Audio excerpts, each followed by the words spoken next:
With Afghanistan caught in a ferment of grave uncertainty and the Taliban now in control and forming a government soon, many in India are deeply concerned at the country's future.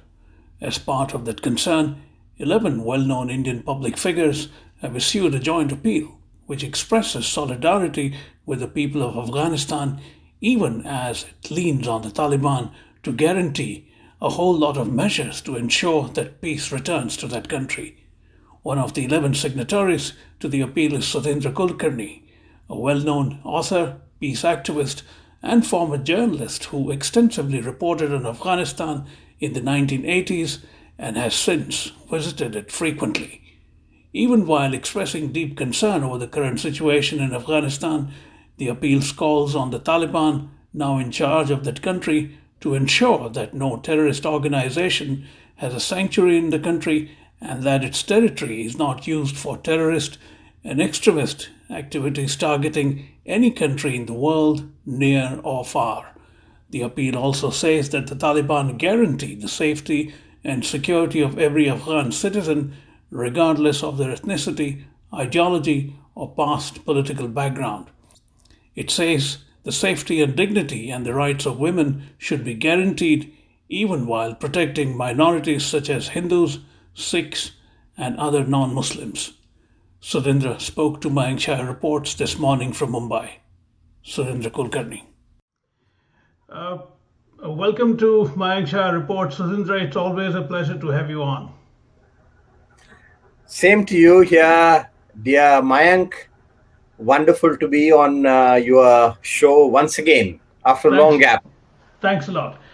I am curious about an appeal that you and 10 others have issued in the interest of Afghanistan. I'm particularly interested because if the mighty weaponry of the United States couldn't convince the Taliban or defeat them for 20 years, what makes you think your appeal would have any impact on an essentially misanthropic group? Mayank, let me explain to you why we issued this appeal yesterday on behalf of what we've called Indian Friends of Afghanistan. We've done so to show solidarity with the people of Afghanistan as they embark on a new path, a path of hope towards peace, national reconciliation, and national reconstruction.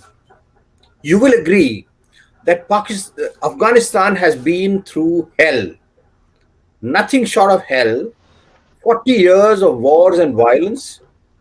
First, invasion by the Soviet Union for 10 years, 1979 to 1989. Then invasion by the United States of America for 20 years from 2001 until August 1st, 2021. And in between, again, there was a government of the Mujahideen, then by the Taliban. That did not bring peace to Afghanistan either. Afghanistan is India's civilizational neighbor. We may not be geographically Afghanistan's neighbor, but Afghanistan, India have been part of the same civilizational family, sharing very close social, cultural, spiritual bonds going back to thousands of years.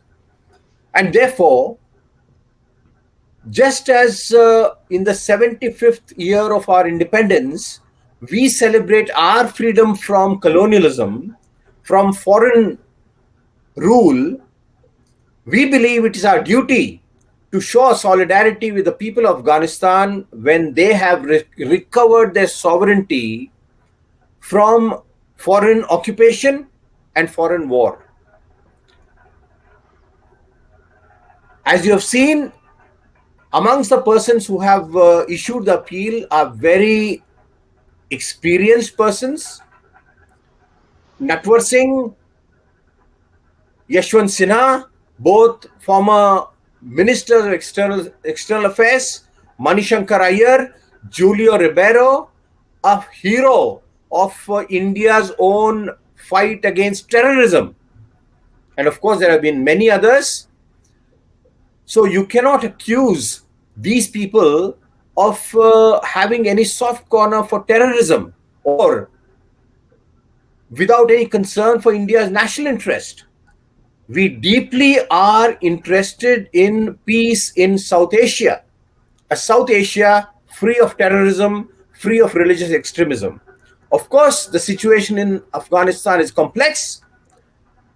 All of us know the circumstances in which the Taliban has taken over Afghanistan, most parts of Afghanistan, with the absolutely irresponsible, unplanned, chaotic withdrawal of American troops on 31st August this year. Now, the ground situation there is that Taliban has taken control. But Taliban do not represent the whole of Afghan society, which is why we have appealed for a government of national inclusion, national reconciliation. And we also appealed for a government, irrespective of who leads the government, to ensure that Afghanistan is never used as a launch pad for terrorist activities against any country near or far. This is the bottom line, and this is a concern that all the countries in the world share. India, as well as the United States of America, China, as well as Russia, Iran, as well as even Pakistan. And therefore, we believe that the international community today is in a situation, is in a condition to make it almost impossible for Taliban to allow Afghanistan to become a sanctuary for terrorist forces. And if they don't do this, then I'm absolutely certain that they will be out of power very, very soon. At the same time, we have also appealed to the international community that we all have to come together and help Afghanistan, which, as I have said, has gone through hell, to help Afghanistan rebuild itself, help the people of Afghanistan achieve national reconstruction. This has been our sole and principal purpose in issuing this appeal. You mentioned the return to sovereignty for Afghanistan after close to 30 years. Some people might take objection to it for the simple reason that they might argue that the return that you're talking about is essentially Taliban centric, a group which is so medieval in its mindset that they will not see this sovereignty as broader than their own. How do you answer a criticism like that? I am reminded of this saying. I think it's in the novel 1984, that all men are equal, but some men are more equal than others. Similarly, there are people who believe that all nations are sovereign. The sovereignty of all nations is equal, but the sovereignty of some nations is less equal than others. Afghanistan has the right to be a sovereign nation as much as India, as much as the United States of America. Afghanistan belongs to Afghan people. If Taliban misuses that sovereignty, then it is a responsibility and the prerogative of the people of Afghanistan to fight against them.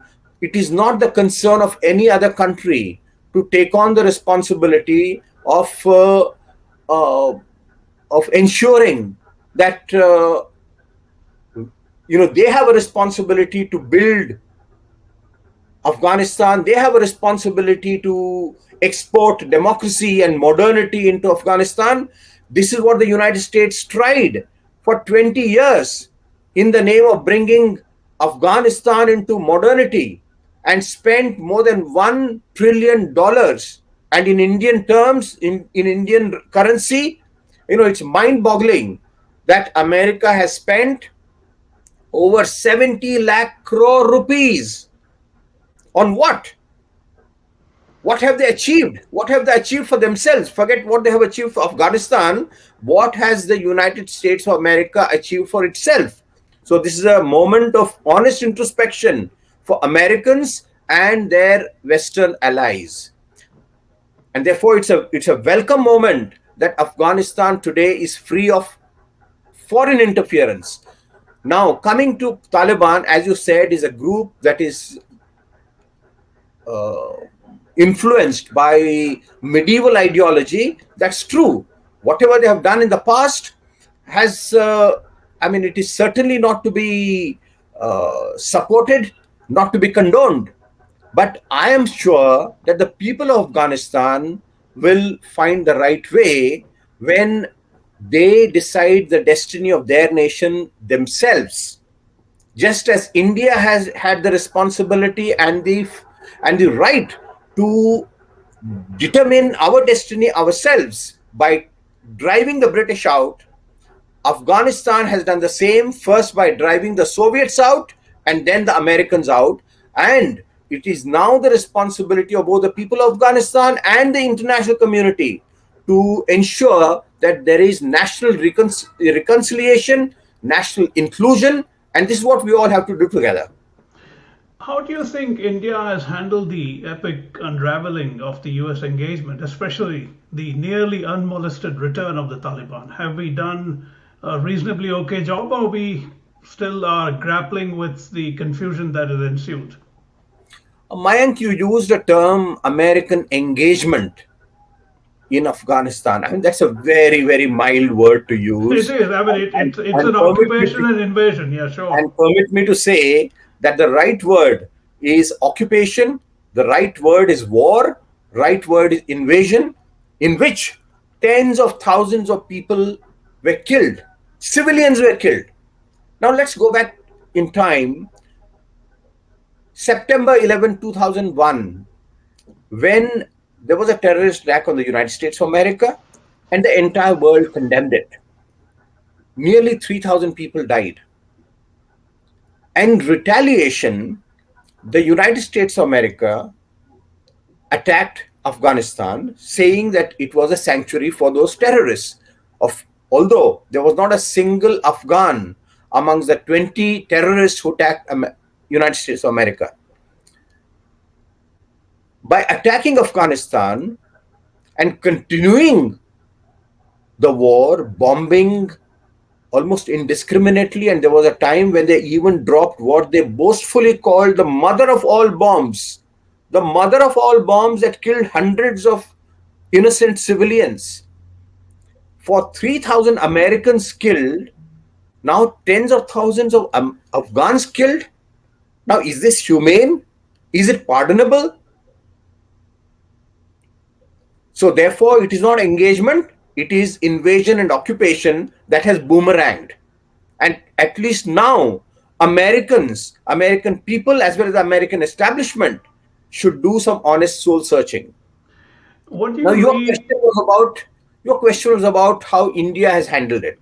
I think that India has handled it very cautiously, because our primary interest, when this thing began, withdrawal began, and the chaos happened, was to ensure return of Indians who had been working in Afghanistan, and of course our embassy staff. But if you go before that, uh, India did a mistake by putting all its eggs in the government of Ashraf Ghani, the former president of Afghanistan. We relied almost entirely on him, thinking that his government was stable. And this is precisely what even the Americans were doing. And what happened? The so-called Afghan army did not offer any resistance to Taliban, and the president himself fled the country. So that was a foreign policy mistake. India should have begun engaging Taliban much earlier, just as several countries have done. The Chinese have done, Russians have done, Iranians have done, even the United States. United States started dialogue with the Taliban way back in 2013 and reached an agreement in 2020. So your question about India's It has two parts. Until the withdrawal, we had depended entirely on Ghani government, which was wrong. But after the withdrawal, I think we have adopted a very cautious approach, a pragmatic approach. And the good thing is that just day before yesterday, there is news. For the first time, India has acknowledged official talks with Taliban in Doha, where our ambassador received a senior leader of Taliban, Stanixai. The meeting was at Taliban's request, and it happened in our embassy. And this official acknowledgement of a certain dialogue with Taliban is welcome, and this is what we have done in our appeal yesterday. You mentioned India making a mistake in not opening a line of communication with the Taliban earlier.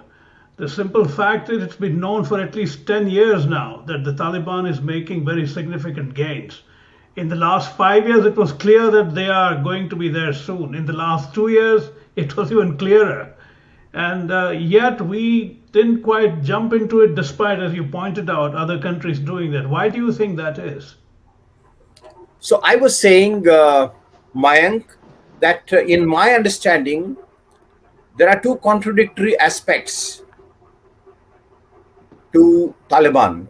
On the one hand, it is an organization influenced by a fanatical interpretation of Islam, as a result of which it tried in the past to impose its own very harsh and bigoted Islamic rule on Afghan society, and I'm sure that Afghan people will will reject it in due course of time if Taliban try to do the same again.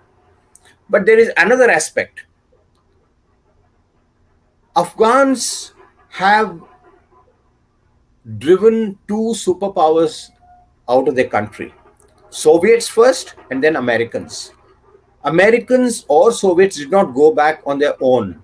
They were defeated. They were fought against. Who fought them? Many Afghan organizations, groups fought. Amongst them was Taliban. Now, in my opinion, to that extent, they are Afghan patriots. Now, let me say that if India is attacked by a foreign force, foreign army, occupied, colonized, my duty as an Indian patriot, my foremost duty as an Indian patriot, is to fight them back until the last drop of my blood, which is what I will do. Now, which is what Afghan people have done. And to that extent, they are Afghan patriots. So there are two contradictory features of Taliban.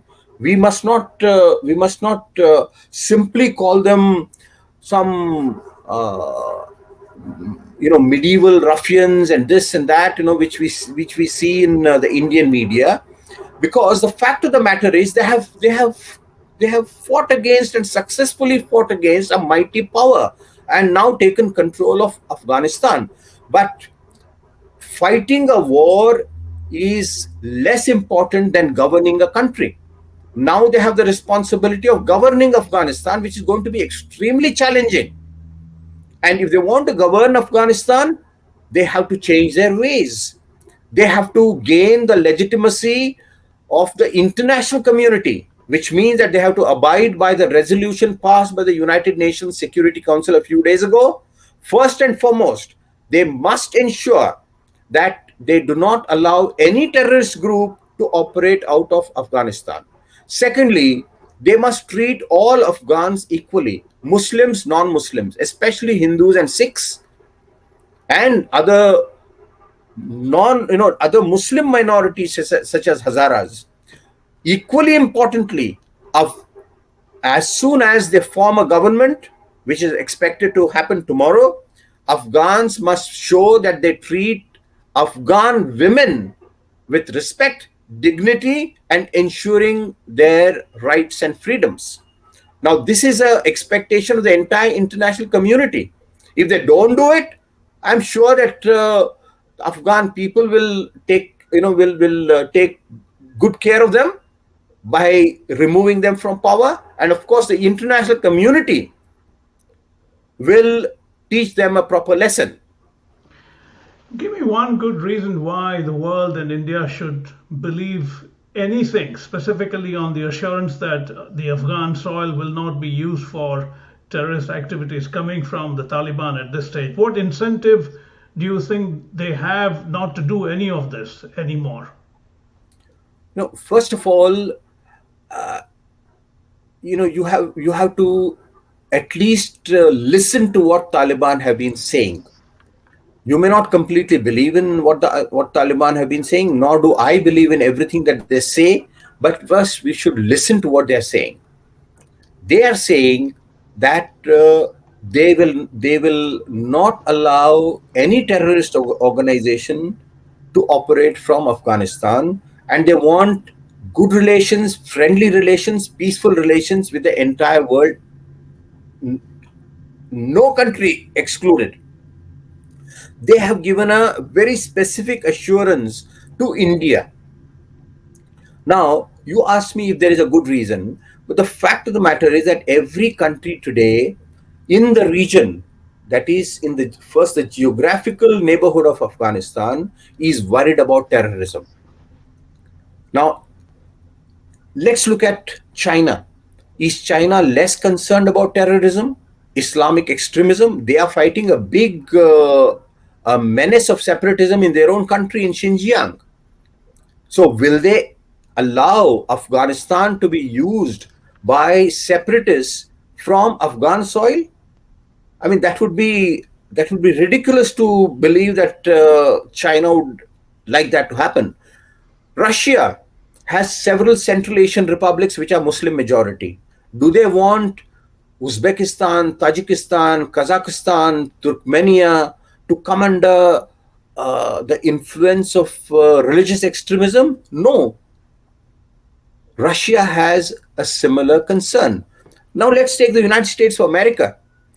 Does the United States of America ever want Afghanistan to become a hotbed of terrorists and extremists? No. So there is a certain convergence of interests, of concerns in the international community. Now, this will ensure that Afghanistan, the Taliban will have to behave. There is one more reason. You see, Afghanistan is today in shambles. The economy is completely broke. And even after 20 years of war, on which, as I said, uh, the Americans spent over $1 trillion, today 75% of people in Afghanistan are below poverty line. There's no employment, no livelihoods. So their first concern has to be to put economy back in order, start governing, putting the state structure which has been shattered. So their priority, their first concern is going to be how to bring peace and stability back in Afghanistan. And we should give, to this extent, we should give the Taliban a chance while not lowering the guard. One of the gravest concerns that you somewhat touched upon is, apart from their lack of expertise, I'm talking about the Taliban, in any constructive governance, is that the Afghan exchequer is empty. Do you think that, in a perverse sort of way, might work as a leverage from the international community? Because even the Taliban needs money to do whatever they want to do. So, do you think that is one possible entry for the rest of the world to moderate their thinking? Mayank, you're right. The economy is in shambles. Just look at the condition of the Kabul airport. When Americans left, they even left the airport infrastructure in a damaged condition. I mean, this is not a behavior that that brings goodwill to the United States. Therefore, Taliban require, at the most immediate and basic level, they need international cooperation to put their international airport back in operation 100% safe and 100% smooth. But then there are many other challenges that the Taliban have. How to, their we don't know their foreign exchange condition. Perhaps they may not have any reserves and resources to import things that Afghan people need. So, infrastructure, building destroyed schools and hospitals and homes and cities and villages. Now, all this is the prime concern. And this is why I believe that, first of all, America should come forward.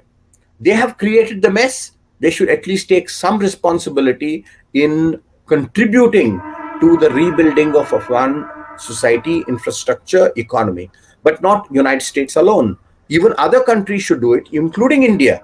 And we can say with some pride that in the most difficult conditions, India India is not a very rich country like America, but yet we invested in infrastructure projects. Way back, more than 3 decades ago, India built a children's hospital in the name of Indira Gandhi, and that Indira Gandhi Children's Hospital has brought enormous goodwill amongst the people of Afghanistan for India. We have built dam, we have built other infrastructure projects, and we should continue. And the Taliban must safeguard India's projects. Similarly, China should come forward, Russia should come forward, UAE should come forward, Saudi Arabia should come forward and help Afghan back, to normalcy. Now there are challenges in the process of helping Afghanistan. We should also ensure that Taliban actually changes its outlook as well as its practice. The interests of Afghanistan's regional neighbors, such as China and Pakistan, are in direct conflict with those of India, not to mention their own individual decades long rivalry and animus. How hopeful are you that these three main stakeholders would be able to work together to achieve anything worthwhile in Afghanistan now? There is a certain mistake that many people make in India, that just because we have some concerns and some disputes with China and with Pakistan, we should oppose whatever Pakistan does and we should oppose whatever China does. I think that's counterproductive, and that is not going to bring any benefits to India. The fact of the matter is that China is also Afghanistan's neighbor. Pakistan is also Afghanistan's neighbor. Pakistan, of course, is guilty of misadventure by trying to use Afghanistan for its own so-called strategic depth policy. But in the process, Pakistan has paid a heavy price. We all know that Pakistan became a victim of terrorism. They had to wage a very bitter war against their own Taliban, the Pakistan Taliban, or TTP. 70,000 of Pakistani soldiers have been killed, and thousands of Pakistani civilians have been killed. And we all know there was a horrific attack, terrorist attack on school children in Peshawar some years ago. Moreover, hundreds of thousands of Afghan refugees have come into Pakistan because of the troubled conditions in Afghanistan. So it is not in Pakistan's interest that Afghanistan continues to be unstable, continues to be in turmoil. So therefore, as I said, there is a congruence of interest today that India, China, and Pakistan, all three countries are against terrorism and extremism. And therefore, we should have a dialogue with China, we should have a dialogue with Pakistan, and work together for peace in Afghanistan. Now, let me point out one more thing, Mayank, that we should pay attention to some very welcome things that the Pakistani military chief, General Bajwa, has been saying in recent times. He said, it's a time to change our thinking and change our policy. and bring peace to South Asia. And we want peace and we want good relations with all our neighbors, especially with India. You know that in February this year, we concluded a ceasefire agreement with Pakistan on LOC. And since February, there has been no LOC ceasefire violation. That ceasefire has held, which is a good thing. And furthermore, the two countries also decided in February that they would continue dialogue addressing the core concerns that vitiate the atmosphere and disturb peace between the two countries, which again is a very good agreement. Which means that India and Pakistan have to have a dialogue. India and China also have to have a dialogue. Is there a military solution to the border dispute along the LAC, line of actual control in Ladakh? Can India defeat China? Can China defeat India? The problem can be only resolved through dialogue. So I think we are simply exaggerating and misrepresenting, saying that the Chinese are our enemies and Pakistanis are enemies, and therefore we should not have any dialogue or any common cause with them. Now, this is a dead end. It will not bring any benefits to India. Finally, to conclude, how realistic would it be for India to recognize the any possible Taliban government that's in the offing now? I think today they are likely to announce, or maybe they already have announced, their supreme leader there. So, what is your expectation? Do you think India should recognize any future Taliban government? Before I answer this question, Mayank, let me tell you that my own experience of Afghanistan, visiting Afghanistan, has convinced me that there is a huge reservoir of friendship and goodwill amongst Afghan people towards India. I was there in Afghanistan in February 1989 when the last Soviet soldier left Afghanistan. I interviewed the then Afghan president, Muhammad Najibullah, when I was a journalist of the Sunday Observer.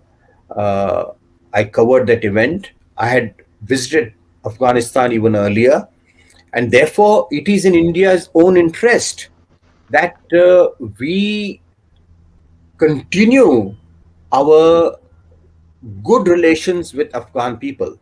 Now, it is not for us to decide who governs Afghanistan.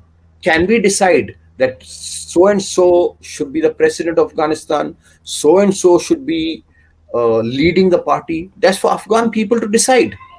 And that's what the rest of the international community has done. Now, United States of America, as I said before, they knew long ago that Afghanistan is now going to be ruled by, or at least led, a government will be led by Taliban, and that's why they started negotiations with Taliban 7 years ago, 8 years ago. Americans have done it. The Taliban delegation was invited to visit Beijing. The Chinese leaders have held talks with Taliban in Beijing. So have the Russian leaders in Moscow. When other governments in due course of time give recognition to the Taliban government, which is what I expect, India will be left with no choice. India will also have to give recognition. Now, what is the timeline, how it will happen? Of course, we cannot predict. But the fact that we have started officially engaging Taliban a few days ago, which was, we had been having secret talks with them some time back, but first official acknowledgement of talks with them happened day before yesterday. And I expect these talks to continue, leading to recognition.